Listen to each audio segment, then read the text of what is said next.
வெளிப்படுத்தல் எழுதின விசேஷம்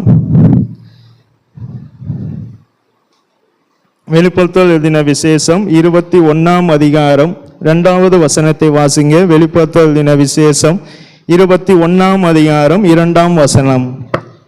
யோவானாகிய நான் புதிய எருசலேமாகிய பரிசுத்த நகரத்தை தேவனிடத்தினின்று பரலோகத்தை விட்டு இறங்கி வர கண்டேன். தேவனிடத்திலிருந்து பரலோகத்தை விட்டு இறங்கி வர கண்டேன். அது தன் புருஷனுக்காக அலங்கரிக்கப்பட்ட மணவாட்டியை போல ஆயத்தமாக்கப்பட்டிருந்தது. இந்த வெளிப்படுத்தல் எழுதின விசேஷத்தை எழுதியவர் யோவான் அப்போஸ்தலர். இந்த யோவான் அப்போஸ்தலர் இயேசுவினுடைய சீசர்களில் ஒருவர். இவர் இயேசுவினுடைய மார்போடு சாய்ந்து கொண்டிருந்தவர். அதே போல நமக்கும் சில வெளிப்பாடு கிடைக்க வேண்டுமானால் நாமும் இயேசுவினுடைய மார்போடு சாய்ந்திருக்கும் போது நம்மை குறித்து, நம்முடைய குடும்பத்தை குறித்து நமக்கும் என்ன உண்டு, ஒரு வெளிப்பாடை, தேவ சித்தத்தை கர்த்தர் நமக்கும் என்ன செய்வார், வெளிப்படுத்தி கொடுப்பார். இப்படிப்பட்ட ஒரு யோவான் அப்போஸ்தலன் தான் இந்த வெளிப்படுத்தல் எழுதின விசேஷத்தை எழுதியவர். இவர் எழுதும் போது 22 அதிகாரத்தை எழுதினார். அதுல 21ஆம் வசனம் 2ஆம் வசனத்தை சொல்லப்பட்டது, புருஷனுக்காக அலங்கரிக்கப்பட்ட மணவாட்டியை போல ஆயத்தமாக்கப்பட்டிருந்தது. அப்ப மணவாட்டி என்பது என்னவென்றால் சபை என்று அர்த்தம். நீங்க உதாரணமாக எபேசியர் 5ஆம் அதிகாரம் 25ஆம் வசனத்தை வாசிங்க. எபேசியர் 5ஆம் அதிகாரம் 25ஆம் வசனத்தை வாசிங்க. புருஷர்களே உங்கள் மனைவிகளில் அன்பு கூறுங்கள், அப்படியே கிறிஸ்துவும் சபையில் அன்பு கூர்ந்து. அப்ப புருஷரை கிறிஸ்துவுக்கும் மனைவியை சபைக்கும் ஒப்பனையாக இங்க கர்த்தர் சொல்லி இருக்கிறார். அப்ப மணவாட்டி என்பது தேவனுடைய சபையை குறிக்கிறது. அப்ப இந்த சபை எப்படி இருக்க வேண்டுமானால் மணவாளனுக்காக ஆயத்தமாக்கப்பட்ட ஒரு சபையாக இருக்க வேண்டும். நீங்க ஸ்கூல் படிச்சிருப்பீங்க. இந்த ஸ்கூல்ல கடைசி பீரியடு என்பது உண்டு. நான் படிக்கும்போது கடைசி பீரியட்ல பிடி பீரியடு வைப்பாங்க. அந்த பிடி பீரியடு என்பது விளையாட்டுக்காக போயிடும். ஏன்னா கடைசி பீரியடை கிளாஸ் கொடுத்தோமானால் அங்க என்ன செய்ய மாட்டோம், ஒன்றும் கவனிக்க மாட்டோம், ஒன்றும் மண்டல ஏறாது. ஏன் ஏறாது என்னால் அந்த கடைசி பீரியடை நம்ம ரொம்ப ஆவலோடு இருப்போம். ஏன்னா எப்படி ஆவலோடு இருப்போம், அப்போ 4:30 ஒரு கடைசி பீரியடு முடிகிறது. ஆனால் 4:20 நாம எல்லாத்தையும் என்ன செஞ்சிருவோம், ஆயத்தப்படுத்தி பேக் பண்ணி வச்சிருவோம். ஏன் ஆயத்தப்படுத்தி வைக்கும், அந்த கடைசி பெல் என்ன செய்யும், அடிக்கும். நம்முடைய காதுகள்ல அந்த பெல்லின் சத்தம் நம்முடைய காதுகளில் கேட்கும் வரைக்கும், அந்த பெல்லினுடைய சத்தம் நம்முடைய காதுகளில் கேட்பதற்கு முன்பாகவே நம்ம எல்லாவற்றையும் ஆயத்தப்படுத்தி ரெடியா இருக்கோம். இதே போலதான் எக்கால சத்தம் ஒரு நாள் தொனிக்கும். அந்த எக்கால சத்தம் எப்பொழுது தொனிக்கும் என்பது தெரியாது. ஸ்கூல்லையாவது இத்தனை மணிக்கு பீரியடு முடிஞ்சிரும், இத்தனை மணிக்கு கரெக்டா பெல் அடிப்பாங்க என்பது நமக்கு தெரிஞ்சு நம்ம அதை ஆயத்தப்படுத்தி விடுகிறோம். இதே ஆனால் தேவனுடைய வருகை எப்போது இருக்கும் என்பது நமக்கு தெரியாது. ஆனால் நோவாவினுடைய காலத்திலும் லோத்தினுடைய காலத்தில் நடந்தது போலவே இந்த காலத்துல நடக்கும். பூமி அதிர்ச்சி உண்டாகும், பஞ்சங்கள் உண்டாகும் என்று கர்த்தர் நமக்கு சில அடையாளங்கள் மூலம்தான் அந்த காலத்தை நமக்கு கணக்கிடுவதற்காக கொடுத்திருக்கிறார். அதே போல இந்த உலகத்துல பூமி அதிர்ச்சி, பஞ்சங்கள் எல்லாமே உண்டாகிறது. அப்படியானால் இதுதான் கடைசி காலம். எக்காலம் எப்பொழுது தொனிக்கும் என்பது நமக்கு தெரியாது. ஆனா இந்த எக்காலம் தொனிப்பதற்கு முன்பு நாம என்ன செய்ய வேண்டும், ஆயத்தமாக வேண்டும். எப்போது ஸ்கூலின் பெல் அடிக்கும் போது அது அடிப்பதற்கு முன்பாகவே நம்ம ஆயத்தமாகிறோமோ, அதே போல எக்காலம் தொனிப்பதற்கு முன்பே நம்ம தேவனுடைய வருகைக்கு ஆயத்தமாக வேண்டும். அப்ப நமக்கு மிக மிக அவசியமானது என்ன ஆனால் ஆயத்தம் தேவை. இந்த ஆயத்தப்படுவதற்கு 4 காரியங்கள் வேணும். ஆயத்தப்படுவதற்கு 4 காரியங்கள் வேணும். 1, எபேசியர் 4ஆம் அதிகாரம் 30ஆம் வசனத்தை வாசிங்க. எபேசியர் 4:30 வசனம். அன்றியும் நீங்கள் மீட்கப்படும் நாளுக்கென்று முத்திரையாக பெற்ற தேவனுடைய பரிசுத்த ஆவி. அப்படியானால் தேவனுடைய வருகைக்கு ஆயத்தப்படுவதற்கு மிக மிக முக்கியமான ஒருவர், முதலாவது தேவனுடைய பரிசுத்த ஆவி நமக்கு தேவை. இரண்டாவது எஸ்தரின் புஸ்தகம் 2ஆம் அதிகாரம் 3ஆம் வசனத்தை வாசிங்க. எஸ்தரின் புஸ்தகம் 2ஆம் அதிகாரம் 3ஆம் வசனம். அதற்காக ராஜா தம்முடைய ராஜ்யத்தின் நாடுகளில்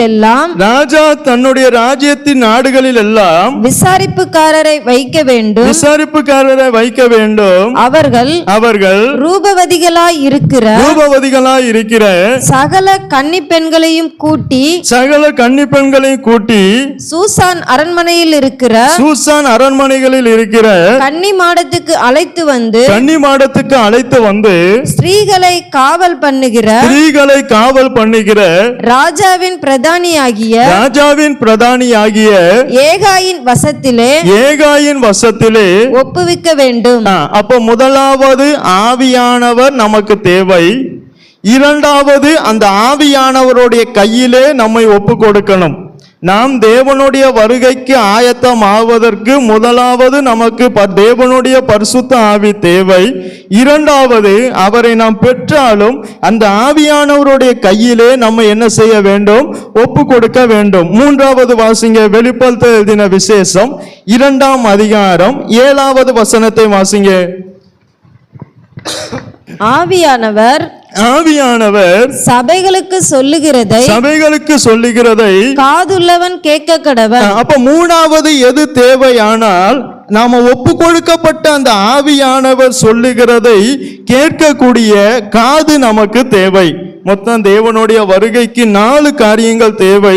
முதலாவது பரிசுத்த ஆவி தேவை. இரண்டாவது அந்த பரிசுத்த ஆவியின் கையில் நம்மை ஒப்பு கொடுக்க வேண்டும். மூன்றாவது ஒப்பு கொடுக்கப்பட்ட அந்த பரிசுத்த ஆவியானவர் சொல்லுகிறதை கேட்கக்கூடிய காது நமக்கு இருக்க வேண்டும். 4வது வாசிங்க, ரோமர் 8ஆம் அதிகாரம் 14ஆம் வசனத்தை வாசிங்க.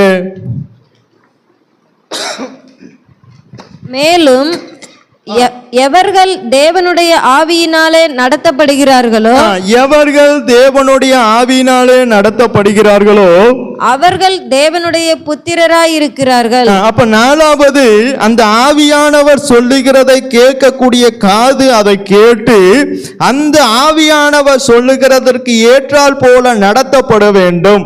இந்த 4 காரியமும் நமக்கு இருந்தால் மட்டுமே நம்மளால தேவனுடைய வருகைக்கு ஆயத்தமாக முடியும். இந்த 4 இல்லாமல் ஆயத்தமாக முடியாதா என்று கேட்டால், நான் படித்த வேதத்தின்படி ஆயத்தமாக முடியாது.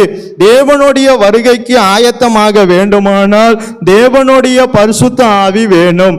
இரண்டாவது, தேவனுடைய பரிசுத்த ஆவியை பெற்றவர்கள் அந்த பரிசுத்த ஆவியின் கையில் ஒப்பு கொடுக்க வேண்டும். மூன்றாவது, பரிசுத்த ஆவியின் கையில் ஒப்பு கொடுத்தவர்கள் அந்த பரிசுத்த ஆவியை சொல்லுகிறதை கேட்கக்கூடிய காது இருக்க வேண்டும். நாலாவது, அந்த கேட்கக்கூடிய காது உள்ளவர்கள் அதை கேட்டு அந்த ஆவியின்படி நடத்தப்பட வேண்டும். இந்த 4ம் இல்லாதவர்களால நான் படித்த வேதத்தின்படி தேவனுடைய ராஜ்யத்துக்கு ஆயத்தமாக முடியாது. அப்ப மணவாளனுக்கு ஏற்ற ஆயத்தம் நாம் பட வேண்டுமே என்று சொன்னால் இந்த 4 ஸ்டெப்புகளிலும் நாம கண்டிப்பா படி எடுத்து வைக்க வேண்டும். படி எடுத்து வைக்காமல் நம்மளால ஆயத்தமாக முடியாது. இதற்கு விரோதமாய்தான் இன்னொரு ஆவி போராடும். நம்ம ஆயத்தப்படுவது என்பது மிக லேசான காரியம் அல்ல. ஆயத்தப்படுவது மிக கடினமானது. ஏன் கடினமானதானால், இந்த பரிசுத்த ஆவிக்கு விரோதமாக இன்னொரு ஆவி போராடும். நீங்க ரோமர் 8ஆம் அதிகாரம் 15ஆம் வசனத்தை வாசிங்க. அந்தபடி திரும்பவும் பயப்படுகிறதற்கு நீங்கள் அடிமைத்தனத்தின் ஆவியை பெறாமல் அப்ப பரிசுத்த ஆவிக்கு விரோதமாய் போராடுகிற இன்னொரு ஆவி என்ன ஆனால் அடிமைத்தனத்தின் ஆவி. இந்த ஆவி என்ன செய்யும் ஆனால் சில பாவத்துக்குள்ளாக நம்மை அடிமையாக்கும், சில கீழ்ப்படியாமைக்குள்ளாக நம்மை அடிமையாக்கும். அதனால் தான் வேதம் சொல்லுகிறது அவர்கள் கீழ்ப்படியாமைக்குள்ளாக அவர்கள் சிறைப்பட்டு போனார்கள் என்று வேதம் சொல்லுகிறது. அப்ப இந்த அடிமைத்தனத்தின் ஆவி நம்ம என்ன செய்யும் ஆனால் சில பாவங்களுக்குள்ள நம்மளை அடக்கி வச்சு நம்மை தேவனுடைய வருகைக்கு ஆயத்தப்படக்கூடாதபடிக்கு அது செய்யும். அப்ப முதலாவது நம்ம பார்த்தது பரிசுத்த ஆவி. அந்த பரிசுத்த ஆவிக்கு விரோதமாய் இன்னொரு ஆவி போராடும், அது அடிமைத்தனத்தின் ஆவி. அந்த அடிமைத்தனத்தின் ஆவிக்குள்ளாக அநேக ஆவிகள் உண்டு. அதனால்தான் 1 யோவான் புஸ்தகம்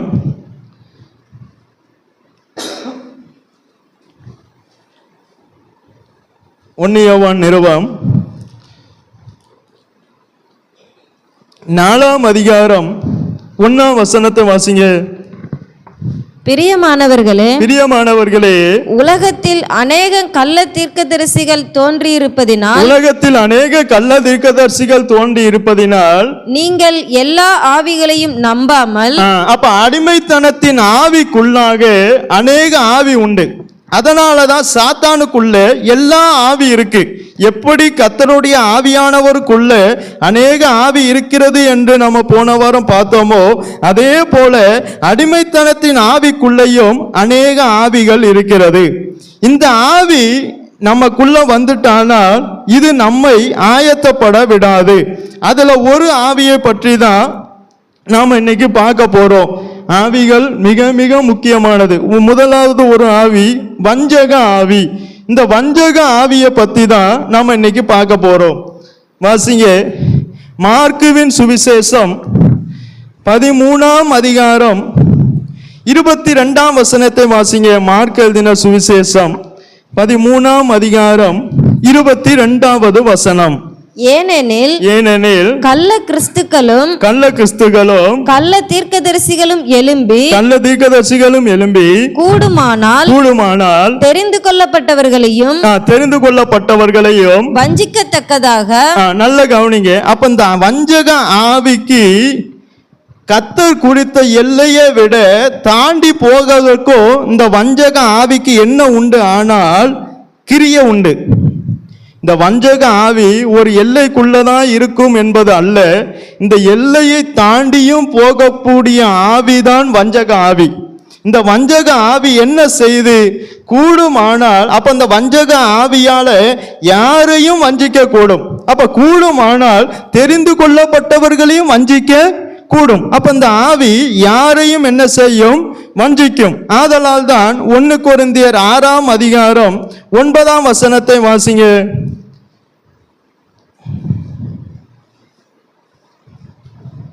1 கொரிந்தியர் 6ஆம் அதிகாரம் 9வது வசனம்.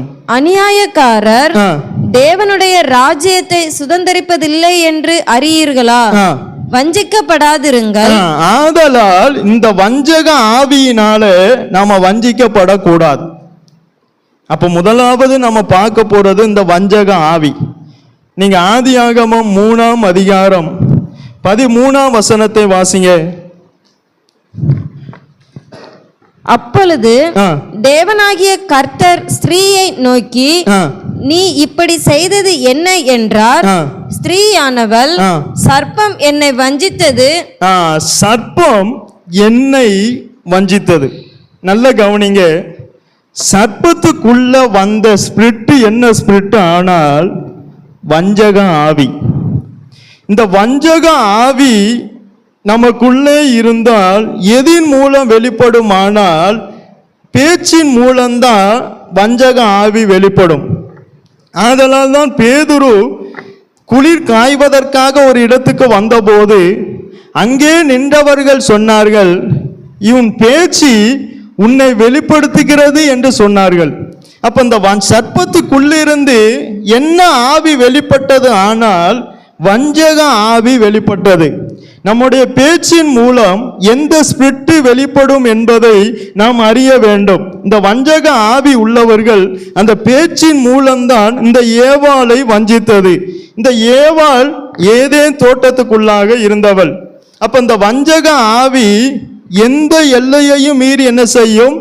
போகும். எதற்குள்ளேயும் போகும். ஏதேன் தோட்டத்துக்குள்ளேயே போச்சு. தேவன் உலாவுகிற ஸ்தலத்துக்குள்ளேயே போனதானால் இந்த வஞ்சக ஆவி எதுக்குள்ளேயும் போகும். அப்போ வஞ்சக ஆவி வெளிப்படுவது எதன் மூலம்?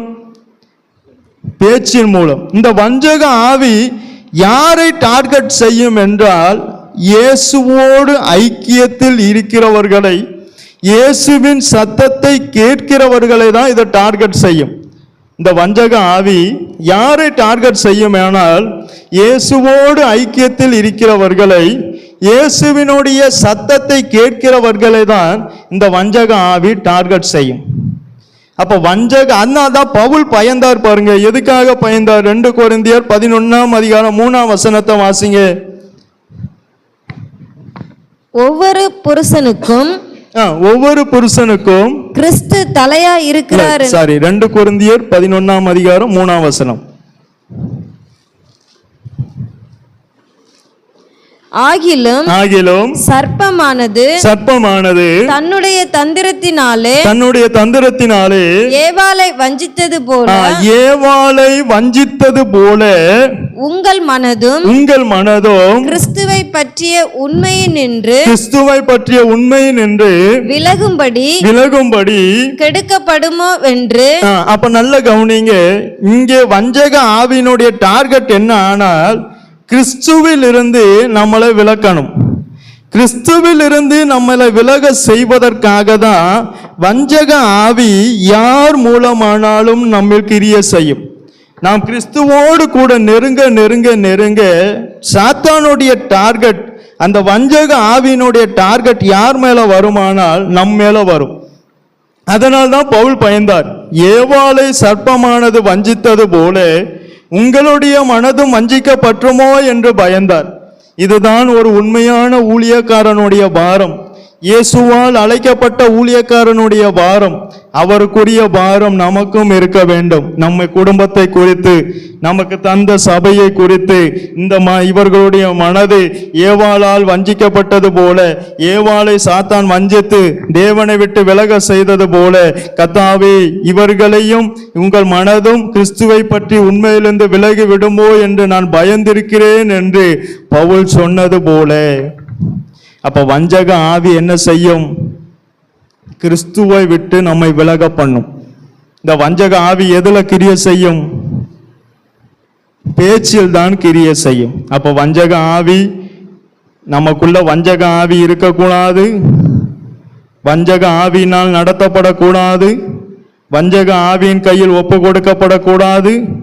வஞ்சக ஆவியினால் ஆவி சொல்லுவதை கேட்கக்கூடிய காதும் இருக்கக்கூடாது. எக்காரணத்தை கொண்டு வஞ்சக ஆவி பேசுகிறதை இந்த ஏவாள் கேட்டதினால் வஞ்சக ஆவி ஏவாளை வஞ்சித்தது. வஞ்சக ஆவிக்கும் சத்திய ஆவி இன்னதென்றும் நீங்கள் அறிய வேண்டும். 1 யோவானுடைய நிருபம் 4 அதிகாரம்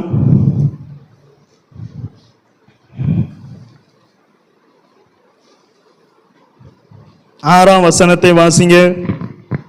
நாங்கள் தேவனால் உண்டானவர்கள், தேவனை அறிந்தவன் எங்களுக்கு செவி கொடுக்கிறான், தேவனால் உண்டாய் இராதவன் எங்களுக்கு செவி கொடுக்கிறதில்லை. இதனாலே சத்திய ஆவி இன்னதென்றும் வஞ்சக ஆவி இன்னதென்றும் அறிந்திருக்கிறோம்.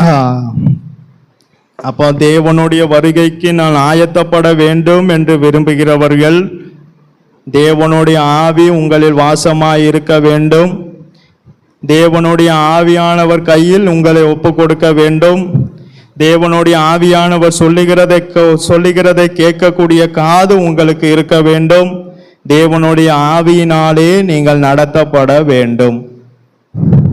இந்த ஆவி இல்லாமல் வேறு வஞ்சக ஆவிக்கு நீங்கள் இடம் கொடுத்தாலோ, வஞ்சக ஆவி உங்களுக்குள் இருந்தாலோ, வஞ்சக ஆவிக்கு நீங்கள் செவி கொடுத்தாலோ, வஞ்சக ஆவியினால் நீங்கள் நடத்தப்பட்டாலோ தேவனுடைய வருகைக்கு ஆயத்தமாக முடியாது.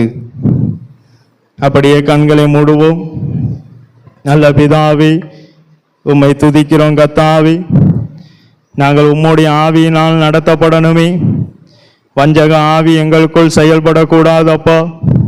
வஞ்சக ஆவி எங்களுக்குள் இருந்தால் அந்த வஞ்சக ஆவி எங்களை விட்டு நீ நீக்கணுமே. எங்களுக்குள்ளே என்ன ஆவி இருக்கிறது என்பதை நாங்கள் அறிய எங்களுக்கு கிருபதாரும்.